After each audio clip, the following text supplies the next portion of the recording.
সরকার ধর্মীয় সংখ্যালঘুদের অধিকার রক্ষায় সচেষ্ট জানিয়ে পররাষ্ট্র উপদেষ্টা তৌহিদ হোসেন বলেছেন, বাংলাদেশে কোনো খারাপ পরিস্থিতি নেই, তবে ভারত সহ আন্তর্জাতিক কিছু মিডিয়া সংখ্যালঘু ইস্যুতে অপপ্রচার চালাচ্ছে। বিকেলে ধর্মীয় সংখ্যালঘু নির্যাতনের বিষয়ে অপপ্রচার নিয়ে বিদেশি কূটনীতিকদের সামনে সরকারের অবস্থান ব্যাখ্যা করেন তিনি।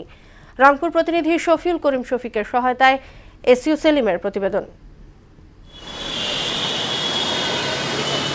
বাংলাদেশে সংখ্যালঘু নির্যাতন নিয়ে ভারতীয় সহ কয়েকটি আন্তর্জাতিক গণমাধ্যমে অপপ্রচার নিয়ে রাষ্ট্রীয় অতিথি ভবন পদ্মায় বিভিন্ন দেশের কূটনীতিকদের কাছে সরকারের অবস্থান তুলে ধরেন পররাষ্ট্র উপদেষ্টা তৌহিদ হোসেন। বৈঠক শেষে সাংবাদিকদের ব্রিফ করেন তিনি।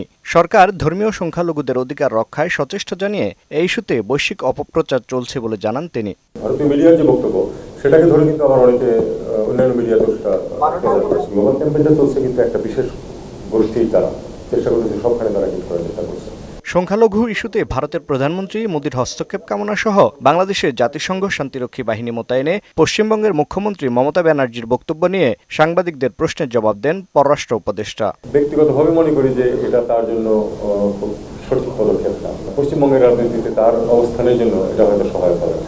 এদিকে রংপুরের পীরগঞ্জে শহীদ আবু সাইদের কবর জিয়ারত ও পরিবারের সদস্যদের সাথে সাক্ষাৎ শেষে স্বরাষ্ট্র উপদেষ্টা জাহাঙ্গীর আলম চৌধুরী অভিযোগ করেন, সংখ্যালঘু ইস্যুতে মিথ্যা প্রচারণা চালাচ্ছে ভারতীয় মিডিয়া। পার্শ্ববর্তী দেশের মিডিয়া আমগো সম্বন্ধে অনেক মিথ্যা প্রচার করে, আপনারা সত্যি ঘটনা প্রকাশ করে আপনারা মিথ্যাটাকে বন্ধ করে দিতে পারেন। যারা আপনি এই যে মিথ্যা ঘটনা রটাচ্ছে তাদের মুখে সে সময় চুলকালি পড়বে। দেশের উন্নতির জন্য এবং আইনশৃঙ্খলা পরিস্থিতি নিয়ন্ত্রণে সবাইকে একযোগে কাজ করার আহ্বান জানান তিনি।